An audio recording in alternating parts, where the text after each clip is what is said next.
Hello and welcome. Today what we're going to do is we are going to take all the songs on your iPod, or any iPod for that matter, and put them on your computer and have iTunes organize it for you, because it's actually encoded on your iPod. So if you reformatted your computer, you deleted all your files, or you just don't have any backup of it, or you want to transfer it to a new computer and you don't have a portable hard drive, I guess, this is what you can do. So what we do first is, of course, plug in your iPod. And as soon as your iPod's plugged in, you're going to go ahead and look for it. So start, my computer, and my iPod is right there, Morgan Sean, so I go ahead and double click that. And now that we're in your iPod, all this stuff right here is everything that's on there. And you're probably wondering where your music is. So the way you can actually look at your music is you go to Tools, Folder Options. Now we're in Folder Options. You go to the top View tab, and you go down to where it says Hidden Files and Folders, and you want to have the bubble clicked for Show Hidden Files and Folders. So it should look like this. Right about there. Cool. So now you hit Apply. OK. And now you can see there's a hidden folder. It's transparent. It says iPod Control, so you go into that. And then what happens after that is you go to this little folder here, also hidden, that says Music. And now you see a bunch of folders, F00 through whatever, depending on how much music you have on your iPod. I have 49 folders. And you have all these folders right here. So this is actually all your music. When you go into it, you can see it's akmi.mp3. This is just how it's encoded. So all of your information is actually on these files still, but they won't display right unless you have iTunes do it for you. So you go back, and you go to your desktop, actually. So go to your desktop and create a new folder. So go to New, Folder, and we'll just call this one Music. And what you're going to do is you're going to Edit, Select All, or Control A, and you're going to take every single one of these folders right here and transfer it into your music right there.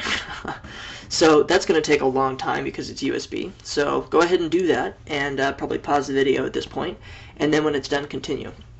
So for the sake of time, I'm just going to transfer one of the folders, and I'm not even going to transfer the whole thing. So I take this right here, and I put it in Music, and it's going to take a while. Wait for a few MP3s to go in there, and then I'll just cancel it and continue. So cancel, and I go into the Music, and it's right there. So now that we have, well, you should have all of your folders full of music on your computer. You can go ahead and exit out of your controls over here for your iPod, and you can unplug your iPod at this time if you wish.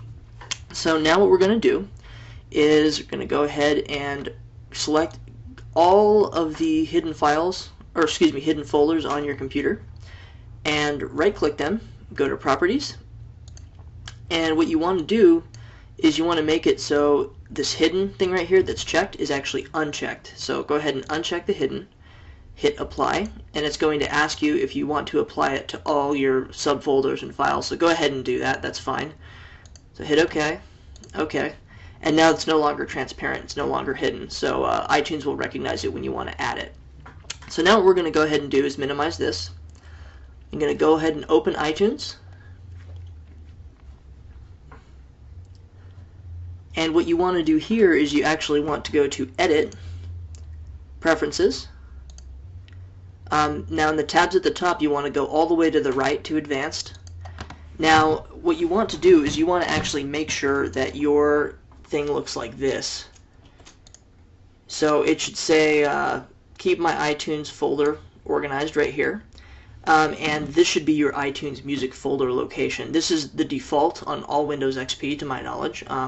Vista, again, is something very similar. It will be in My Documents, My Music, iTunes, and iTunes Music.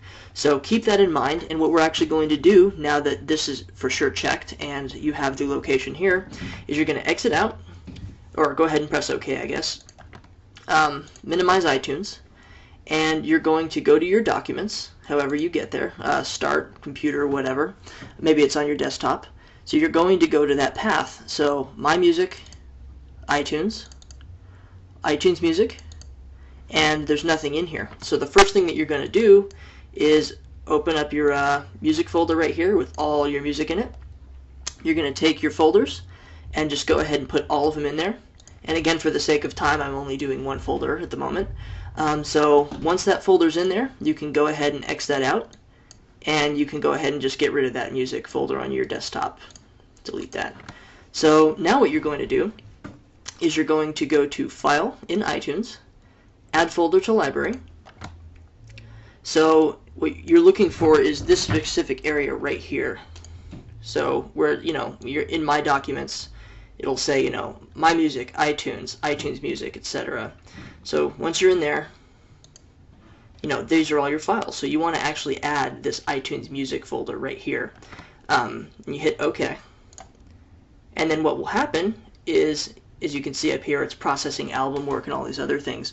It actually took all those encoded files, added them to your iTunes with all their original information, and when you go back to your iTunes folder, the one that you put your encoded files in, it will actually now be organized with however many artists you have. So I only had 6 artists within that one folder. If you have, between 20 and 50 folders, you will surely have many more artists than that. And then you can just sit back and celebrate. So that's pretty much it. Thanks for watching, and again, I just want to emphasize that this will work for virtually any iPod. I myself am using a 6th generation iPod Classic for this demonstration. I have a 2nd generation Shuffle that I've tested this for, and it works perfectly fine. iPod Touches, it should work exactly the same. And you just got to make sure it goes into that one file so it's organized. So, yeah, do it with as many iPods as you want, but be responsible. Thanks for watching.